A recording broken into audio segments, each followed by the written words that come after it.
الحمد لله رب العالمين والصلاة والسلام على أشرف الأنبياء والمرسلين نبينا محمد وعلى آله وصحبه ومن دعا بدعوته واستنى بسنته وسار على نهجه إلى يوم الدين. أما بعد، السلام عليكم ورحمة الله وبركاته.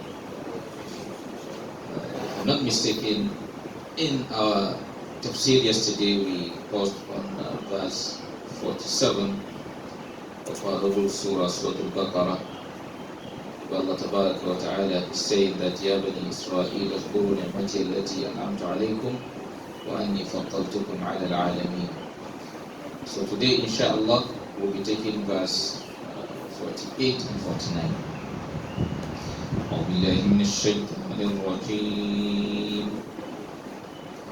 بسم الله الرحمن الرحيم.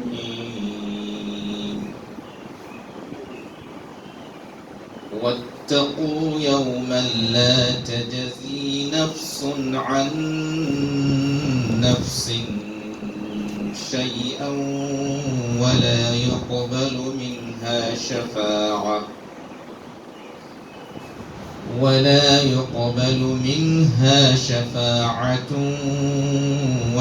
يؤخذ منها عدل ولا هم ينصرون.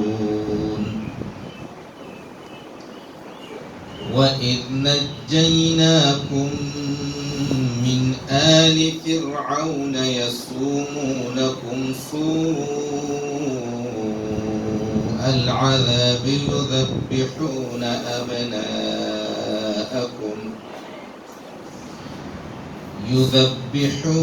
أبناءكم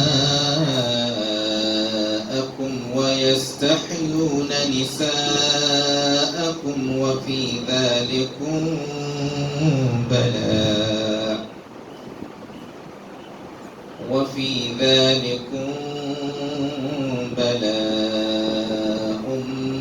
من ربكم عظيم.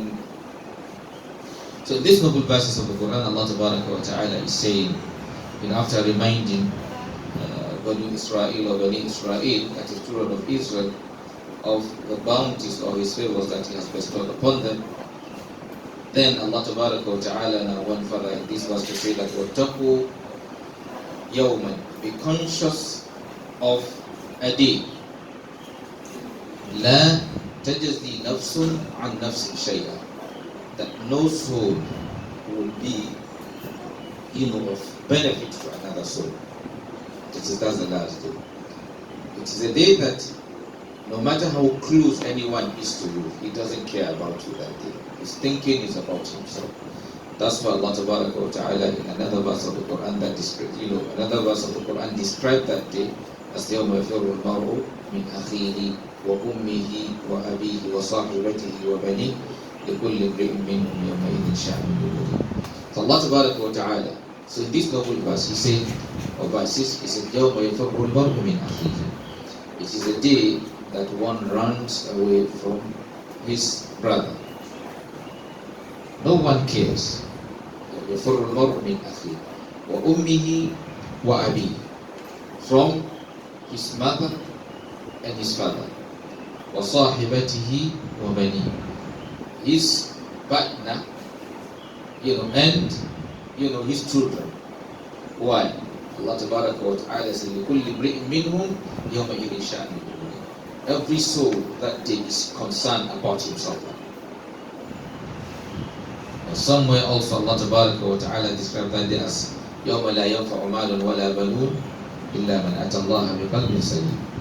It is a day that wealth and children will be of no avail. It is your children, your wealth will be of no benefit to you. إِلَّا مَنْ أَتَى اللَّهَ بِقَلْبٍ سَلِيمٍ, except one that comes to Allah Tabaraka wa Ta'ala with a pure heart. That day have a lot of names. Allah in another verse said, يَوْمَ تَرَوْنَهَا تَذْهَلُ كُلُّ مُرْضِعَةٍ عَمَّا أَرْضَعَتْ وَتَضَعُ كُلُّ ذَاتِ حَمْلٍ حَمْلَهَا وَتَرَى النَّاسَ سُكَارَى وَمَا هُمْ بِسُكَارَى وَلَكِنَّ عَذَابَ اللَّهِ شَدِيدٌ. He said, يَوْمَ تَرَوْنَهَا, it is a day that you will see تَذْهَلُ كُلُّ مُرْضِعَةٍ عَمَّا أَرْضَعَتْ, that you will see a nursing mother, that is somebody breastfeeding a baby, will throw away the baby, not paying attention to the baby, and you know how serious the affection between a mother and her baby is. But that day, she doesn't care. وَتَضَعُ كُلُّ ذَاتِ حَمْلٍ حَمْلَهَا. A pregnant lady will, miscarriage the pregnancy. It is the pregnancy will go. وَتَضَعُ كُلُّ ذَاتِ حَمْلٍ حَمْلَهَا وَتَرَى النَّاسَ سُكَارَى. You will see people moving intoxicated. It is as if they are drunk. But Allah says, وَمَا هُمْ بِسُكَارَى. They are not actually drunk. وَلَكِنَّ عَذَابَ اللَّهِ شَدِيدٌ. But rather, the punishment or the wrath of Allah Tabaraka wa Ta'ala is very, very severe. Sometimes out of fear, you can see somebody urinating on his body. Physically. Even in our own district, you can see someone just standing, urinating, he doesn't know, he can't stop it. Out of fear.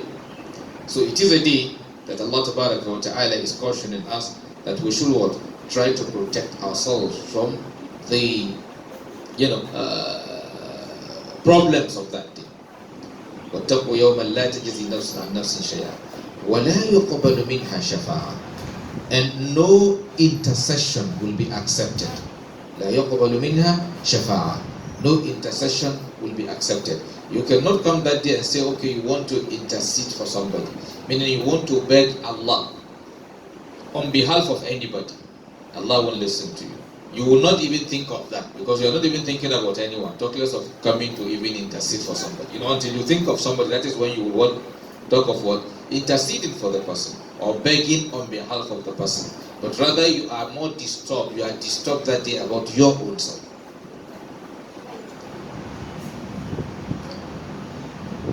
وَلَا يُؤْخَذُ مِنْهَا عَدْلٌ. And no compensation will be accepted. Okay, you cannot come and say, okay, I want to give this for for someone to be free.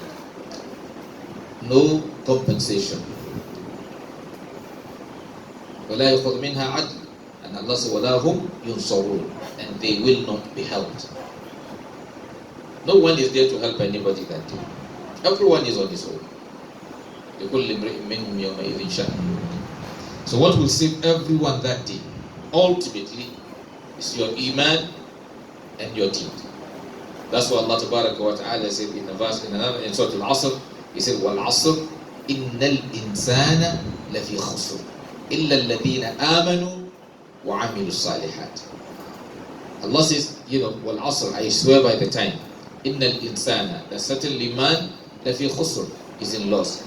And who are those who will not be in loss? He said, إِلَّا الَّذِينَ آمَنُوا, except those who believe, وَعَمِلُوا الصَّالِحَاتِ, and do righteous deed. And then he now went further to mention some of the righteous deeds. So وَتَوَاصَوْا بِالْحَقِّ وَتَوَاصَوْا بِالصَّبْرِ. Because al-haq, at-tawasi bil-haq, wat-tawasi bil-sabr, they are all part of what? Righteous deed. So what will save one that day is one's righteousness, one's level of iman, but not any connection that you have with anybody. Even if your father is a messenger, that does not save you that day. So the position of your father will be of no avail to you.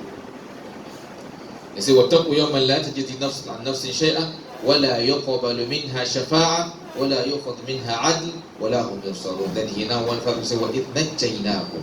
He's now still reminding them, that is the Banu Israel, وَإِذْ نَجَّيْنَاكُمْ مِنْ أَهْلِ فِرْعَوْنَ.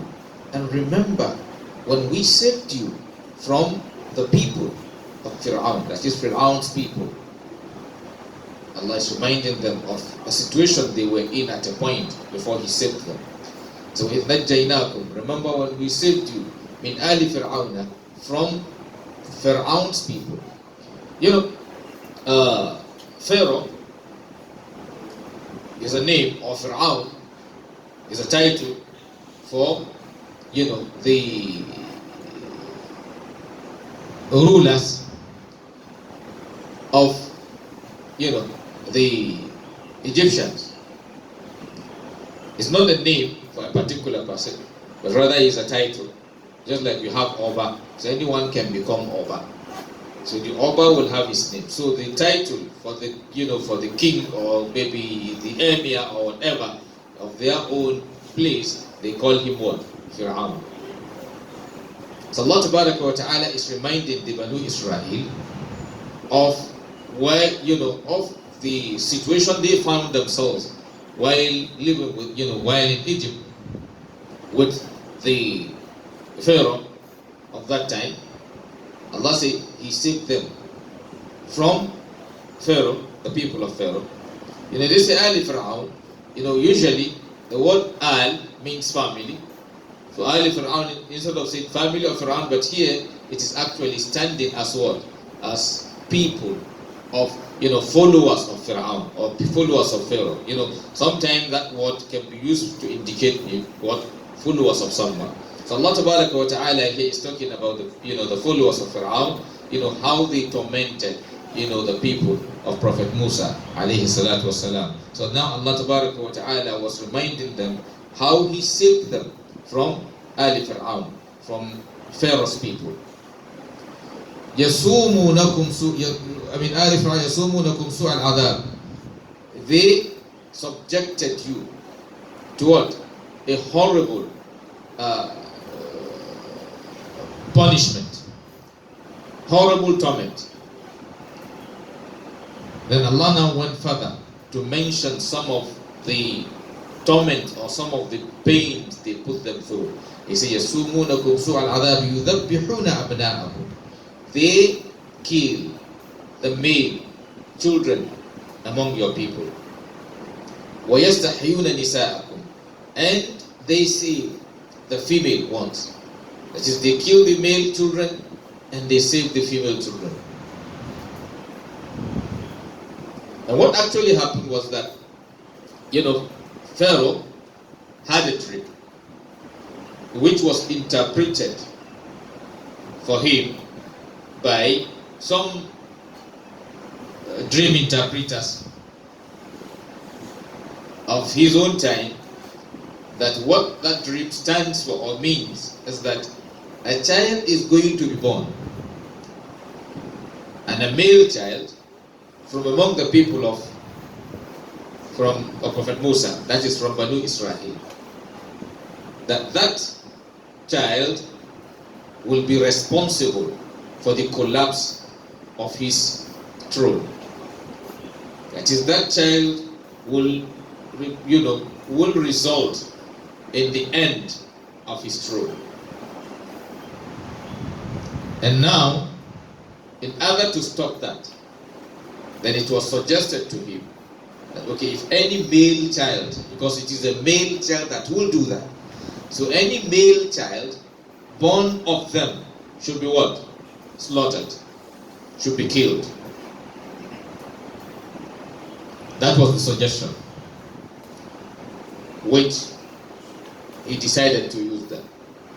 So it made him that whenever a male child is born for the, from the people of Prophet Musa alayhi salatu wasalam, the child is slaughtered. If a female is born, the female will be left. But according to story, it went like that until they are now being tested, that is the people of Fir'aun, because most of those who worked for them were people of Prophet Musa alayhi salam. That is the Banu Israel. They were those who are doing most of the job. It's just like maybe you go into one particular country, you discover that certain kind of job are done by people from certain areas or from some areas. So they went on, and then a time came whereby now the male ones of the Banu Israel, they are now what? Reduced, because the newborns are killed. So the older ones die too. So as they are dying, that means the number is what? Dwindling. So now they have a problem, because certain work are being done by those class. So now they are now having two options: either to find a way of saving some of them and other to do those works for them, or they are going to do those work by themselves. And they are not ready to do the work. So now they have to devise another means. So a suggestion came that, okay, maybe kill the male 1 year, spare them another year, so that they can be having those to work, to be working. And according to story, That was how Prophet Harun was saved. So coincidentally, he was born within the year that they spared the children. While when the time of the birth of Prophet Musa alayhi salatu wasalam came, his own came at a point or at a time when the male children are being what? Slaughtered. So Prophet Harun was saved by that alternation. That is, birth, sparing them this year, taking them off next year. So now, for Allah to show, that's how, Allah Tabaraka wa Ta'ala, to show His might, to show He is in charge. Yes, the time you say you will kill, that is the time He fixed for the one who will still destroy you. Because to show that when He decides something, إِذَا قَضَى أَمْرًا فَإِنَّمَا يَقُولُ لَهُ كُنْ فَيَكُونُ مَا يَفْتَحِ اللَّهُ لِلنَّاسِ مِنْ رَحْمَةٍ فَلَا مُمْسِكَ لَهَا وَمَا يُمْسِكْ فَلَا مُرْسِلَ لَهُ مِنْ بَعْدِهِ. If Allah Tabaraka wa Ta'ala decides something, all He says is what be, it will be. Nothing will stop it. And also whatever He have written for you, no one can stop you. مَا يَفْتَحِ اللَّهُ لِلنَّاسِ مِنْ رَحْمَةٍ فَلَا مُمْسِكَ لَهَا. Any, mercy, He decides what? To open the door for anyone. Nobody can block that. And whatever He did not open for someone, no one can what? Can open it for somebody. وَمَا يُمْسِكْ, whatever He held, فَلَا مُرْسِلَ لَهُ مِنْ بَعْدِهِ, no one can send it for you. So Allah Tabaraka wa Ta'ala, to show His might, then He decided to bring out the pregnancy for the one that will eliminate him, or that will be responsible for the collapse of his throne, to be born within the period He has decided to eliminate them. Number one, Allah Tabaraka wa Ta'ala protected Prophet Musa alayhi salam by his mom being pregnant, but she does not have sign of pregnancy in her. She was just normal, and nothing shows on her, so they cannot figure it out. And when the child was born, then Allah Tabaraka wa Ta'ala asked her to take care of the child. And He said to her, if you are afraid, then put him in what? Put him inside what? Into something, and put him where? On the Nile. That is, put him in the sea. On the sea. Allah asked her what? To hold him.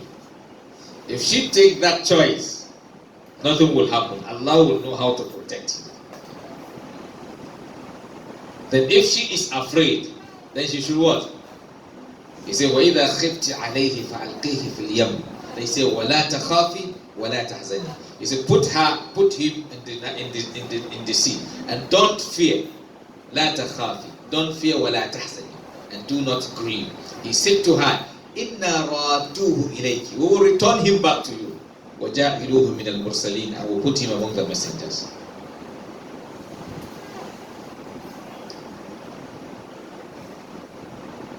Which she decided to take the second option of putting him in the Nile. And just to cut the story short, Allah still created a scenario that returned the baby back to her to what? To breastfeed him. She gave back to him and she breastfed him.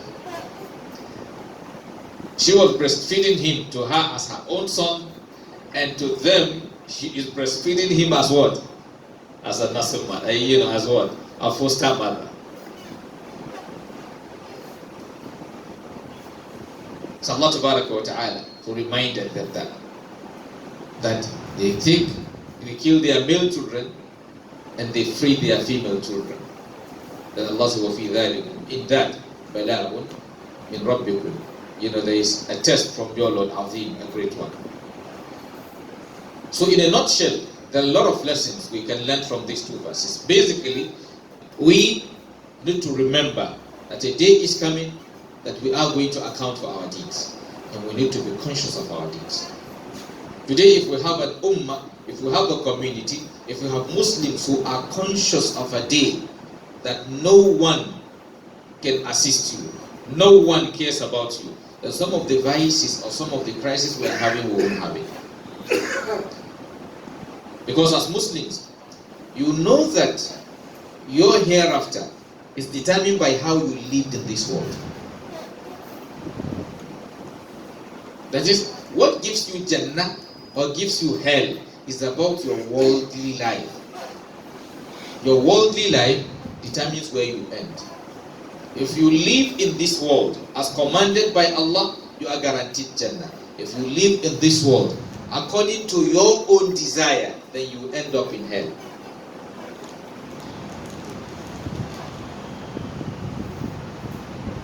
I usually say to my brothers and sisters that sometimes some evil we do, we don't need the government to stop us. Because Allah have commanded us not to do them already. There is no reason why a Muslim will take anyone's life after knowing that Allah have told him in a verse of the Quran that one who takes a single soul is as if he has taken the life of the entire world. So you don't need any government to tell you as a Muslim not to take life. Because you as a Muslim, you fear Allah more than anybody. You respect Allah more than anybody. And you are willing to obey Allah more than anybody. And that's why I do say to people, anyone who says he believes in Allah and at the same time goes to a level of refusing to obey Allah, then don't expect him to obey anybody. You don't expect a Muslim to become a member or a gang of kidnappers when he knows that Allah Ta'ala have told him through the Messenger that what he said, Wallahi la yu'min, Wallahi la yu'min, alladhi la ya'manu jarahu bawa'iqa. The Muslim said that I swear he's not a believer. I swear he's not a believer. The one that his neighbors are not free of the evil of him. It is those that, the one that people are not free of his evil. Somewhere he said, Al-Muslimu man sallimu al-Muslimuna min lisanihi wa yadihi. He said a Muslim is someone that other Muslims are free of the affliction of his tongue and hand.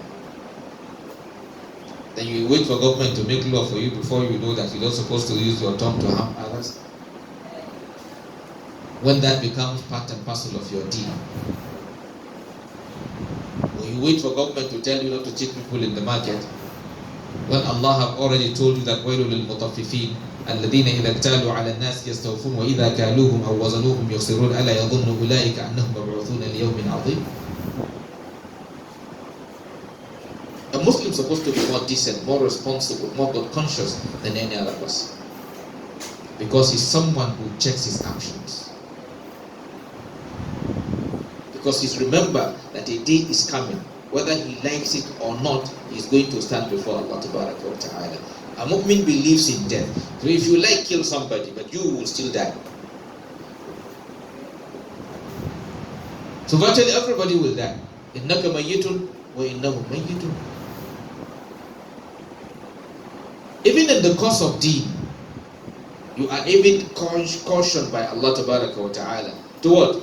To avoid even taking people's life unjustly. Even in the name of deen. Even during war, it is someone who is ready to kill you. Yes, the Prophet ﷺ made you to understand that yes, if the person says kalima, what do? You leave the person. Islam teaches you forgiveness. Today we mentioned some Sahabas who say radiallahu anhu. Some of them were those who were fighting the Prophet. They will mention Khalid. He will say radiallahu anhu. Khalid was the person who led the battalion that what? That broke the Prophet's teeth. And you still call him and say radiallahu anhu. Which is radiallahu anhu to show you the good, the mercy of Islam, the mercy of Allah. Someone who injured the Prophet, yes, he is still a Sahaba. You will see say radiallahu anhu for him. Because the deen is not about destroying the people. So we need to go back to Allah Tabaraka wa Ta'ala, to always remember that deen. And we minimize some of the vices we are getting involved. Or today you don't expect a Muslim to be part of more, who are doing Yahoo, or who are into money rituals, or who are into, a lot of vices. Don't we believe in Allah Tabaraka wa Ta'ala? There are things that we don't have to get involved before we survive. As a believer, if you do what you're supposed to do, inshallah, you put your hope in Allah, Allah will open doors for you. You don't have to be the most richest person in the world before you enjoy life. You don't have to be that. No matter how much you have, there is what you need in life. One cap, you can't wear more than one cap. Right? So even if you have 1 million caps, how many will you wear? At a time, only one. Like 1 million shoes, how many will you wear at a time? There's only one. Yes, even if you are the richest man in the whole world, there's a quantity of food you need. If you eat and you are satisfied, That's all. The rest is excess. Sometimes you discover that most of us, even some things that we waste other people's life for, are things that we don't even need them. And there's a difference between want and need. May Allah Tabaraka wa Ta'ala save us. May Allah Tabaraka wa Ta'ala put us among those who will have, their fasting in this blessed month accepted by Allah Tabaraka wa Ta'ala. Subhanaka Allahumma wa bihamdik. نشهد أن لا إله إلا أنت نستغفرك ونتوب إليك.